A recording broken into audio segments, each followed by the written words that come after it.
काय झालं? नारळ येतो आहे. अहो येऊ दे, राजा बसलेला आहे, येऊ दे ना. जरा जागेत बदल. कशाला? हा नारळ येऊन जाईपर्यंत बदल. अहो पण का? अरे द्वारकेचा राजा मी. अहो राजा कृष्ण आहे सत्तारी मी. अरे तो तू आता आहेस. म्हणजे प्रतिष्ठेचा प्रश्न आहे. प्रतिष्ठा नव्हे. मी तर या नारळाला इथं दिसलो नाही.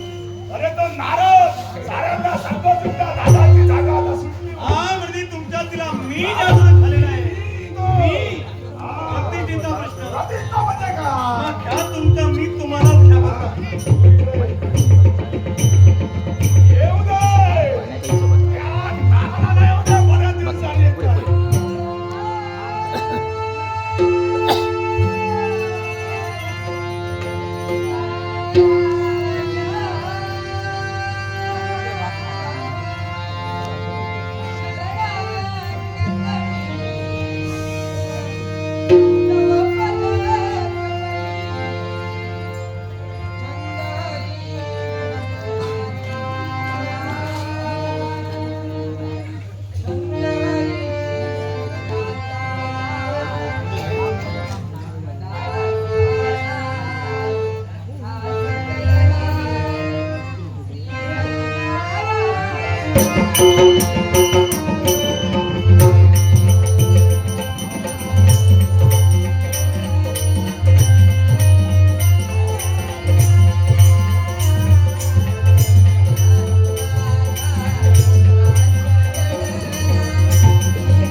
Yeah.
आलेल्या प्रत्येकावर जर का असे वार करू लागला तर तुमच्या भीतीनं राज दरबारी कोणी येणार नाही देवा आणि प्रजा जर का नसेल तर राजाला काय अर्थ आहे? अरे प्रश्न माझ्या पतीचाच आहे, स्वाभिमानाचा आहे. अरे हा जर नारद मला नमस्कार करत असेल, दादांना काय वरून नाही की बोला? काय झालं का? मला नमस्कार कोण करणार? माझ्याच अंगावर येतात की प्रत्येकाच्या अंगावर येतात? हा मी तुला माहित आहे, तू फक्त भागलो. बऱ्याच जबाबदाऱ्या तुम्ही पार पाडायचं. हा. म्हणजे काय चालेल ना तू? काय चाललंय? सुरुवात आहे. याला तोंड सांभाळून बोलायला जरा सांग. थांबा. याचं जर तोंड सुटलं, ही कथा सुटणार. जरा थांबा. स्वतःचा तोल जाऊ देऊ नका. हा. आपण विचारणा करूया. काय रे? देवा तू असं का केलं? कारण आहे एवढा मोठा हत्ती तुला दिसला. म्हणजे दादा दिसले नाही अरे माझ्या तोंडावरची वेळ आली. ते राहू दे. तू अगदी म्हणतोय. त्याला सांगतोय. सांगतोय आपल्याला नाव घेतलंच पाहिजे, हात दाखवलाच पाहिजे. हा हा हत्ती दिसला नाही आणि तू माझ्या चरणापाशी वेळ लागला. तेव्हा कारण आहे हत्ती पाहून तिथं गेला असता तर ते शांत झाले असते. हत्ती पाहून गेलो असतो पण दादा दिसले नाही ए, नाना! दादा वास्तविक तुम्ही द्वारावर बसायला हवे.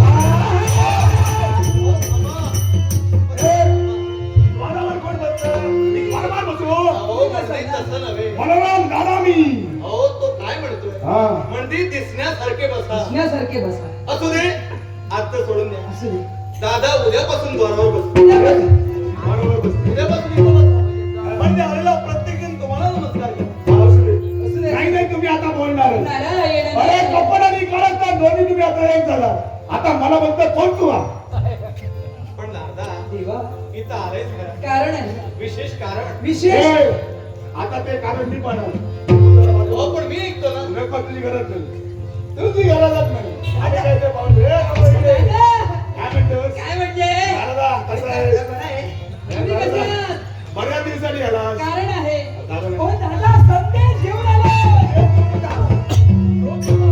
ओ दादा तुमच्या हिरा संदेश ओ दादा कसा संदेश नाही ओ संदेश असा नव्हे मग संदेश निरोप घेऊन आलोय हा म्हणजे निरोप घेऊन आलोय ए नारदा, निरोप कुठला? या द्वारकेत काय घडतं ते तुम्हाला सांगण्यासाठी सारखे तू काही बोलत नको. काय अरे जिथं बलराम दादा आहे तिथे कुणालाही कशाची कमतरता ओ नाही. दादा हा. ही मोठेपणा नको ए नारदा, ओ द्वारकेत काय घडतंय ते सोडा घडघडलं तरी तुम्हाला कळणार तुम्ही सांगा नाही घडघडत नाही हो, काय झालं? पाऊस येणार तू चिंता करू पावसाची नको. चिंता तुम्ही करू नका पण दादा निरोप हा. काय या तुमच्या द्वारकेच्या ठिकाणी यक्ष उन्मत्त झाला ए नारदा, हो दादा यक्ष उन्माता धोक्यात नाही. नेमका प्रकार काय? या जनतेला त्रस्त करतोय कित्येकांच्या मनात रावतर चिरल्यात अहो ही प्रजा त्रस्त झाली मग नारदा, या धोक्याच्या दैताचा जर यक्ष उन्मत्त झाला असते तर निघालं या क्षणी या धोक्या यक्षाचा सेवन करेल. या क्षणी उद्याच्या भगवंता- बघा दादा,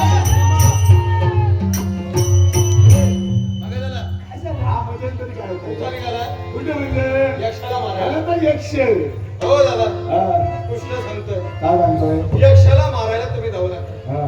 तुमच्या हातून यक्ष काही मारणार नाही. मारतो का आपणच म्हणा. अरे तुम्ही यथेच्छ मार खाऊन येणारा कृष्ण तुम्हाला सांगतो. ए, तुमची दादागिरी या राजप्रसादापुरती. ए, तुम्ही जर बाहेर गेला याला काही जमत नाही. याला जमत नाही म्हणून हो मला माझा आत्मविश्वास हो जाऊ नका. ए, जाऊ नका. तुझं काही ऐकणार नाही. अरे माझ्या वडिलांचा प्रश्न आहे. सारे यादव माझ्यावर हो हसतील. पण मी सांगतोय जाऊ नका. अरे तू का सांगतोय? तू सांगलं. जायचंय. चालव म्हणजे चालव. आता जायचं काय नसेल सांगणार? तर जायचं ते. अरे तू मला काय सांगणार? हा. की चालव म्हणजे चालव. निघालं या घरी. या मार्गाचा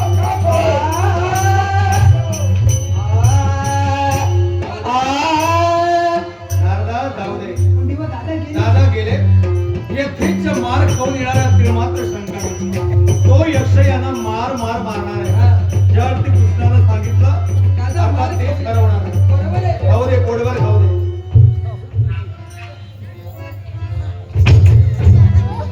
ओ दादा मला वाटलं तुम्ही गेलात काय झालं नक्की घाबरलेले दिसतात. काय झालं ते घाबरून मला नको नको म्हणून सांग. मागितलं हा.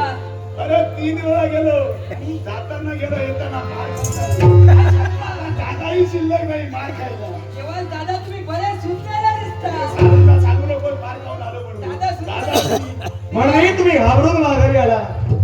ज्यावेळी कृष्णाला नको नको म्हटलं आणि तुम्ही गेला त्यावेळी वाईट प्रसंग तुमच्या जीवनात निर्माण झाला. गत गोष्टींची आठवण झाली तुम्ही माघारी फिरलात. पण त्या यक्षाचा सर्वनाश व्हायला हवा. अरे शेवणा होणार नाही कसा? माझा तो यक्ष तो मारणार नाही हा. काय कशाला आहे? कोण? अरे तो कुठला यक्ष ए, त्या यक्षाला मारायला मी कुठं तुम्ही कुठं? अरे हा माझा बंधू कृष्ण हा. अरे हा त्यांना हस्सा मारे माझा देव कुठं? तुम्ही ए कुठं? दादा, मी कुठे? तुम्ही तर- आणि तो यक्ष कुठे आणि दादा त्याला एकंदरीत दादा घाबरलेले दिसत आहे.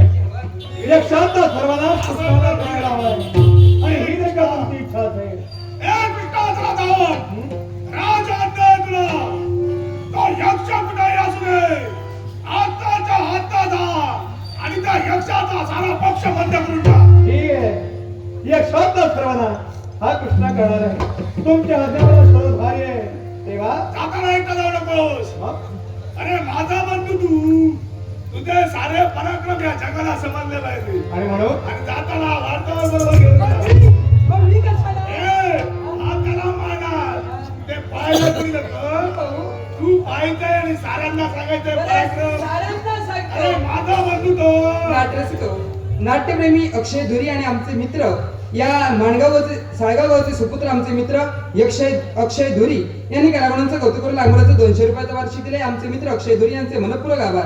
त्याचप्रमाणे नाट्यप्रेमी बाबा मेस्त्री यांनी कलागुणांचं कौतुक करून लागवडाचं वार्षिक दिले. बाबा मेस्त्री यांचे आभार. त्याचप्रमाणे आमचे बंधू झाडागावचे सुपुत्र मनीष शिरोडकर यांनी देखील कलागुणांचं कौतुक करून लागवडाचं वार्षिक दिले. आमचे बंधू मनीष शिरोडकर याचे आभार मानून आमच्या श्री नितीन आसेकर प्रस्तुत श्रीदेवी भूमिका लोककला दशावतार नाट्यमंडळ वळगाव सावंतवाडी यांच्या वतीनं पार्श्वकाचा आदरपूर्वक स्वीकार. मग दादा विलंब नको आहे. यक्ष उन्मत्त झालाय आणि त्याचा सर्वनाश करून विश्वावर आलेला रिक्त मला दूर करायचंय. दादा देवा ठेवा. आशीर्वाद निघाला कृष्ण यक्षाचा सर्वनाश करा.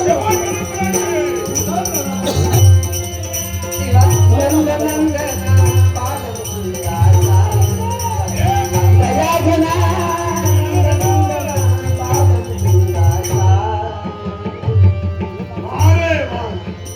माझा बंधू कृष्ण कृष्ण म्हणजे समाधी नव्हे अरे बऱ्याच आसुरी शक्तीला आसिमलं खेळविलं नाचविलं आणि शेवटी त्यांचा शेवट केला आणि त्या यक्षाचा आपला शेवट जरूर करणार आहे. पण संप्रती द्वारकेची राजमुद्रा माझ्या हाती आहे आणि म्हणूनच या द्वारकेत फेरफटका मारण्यासाठी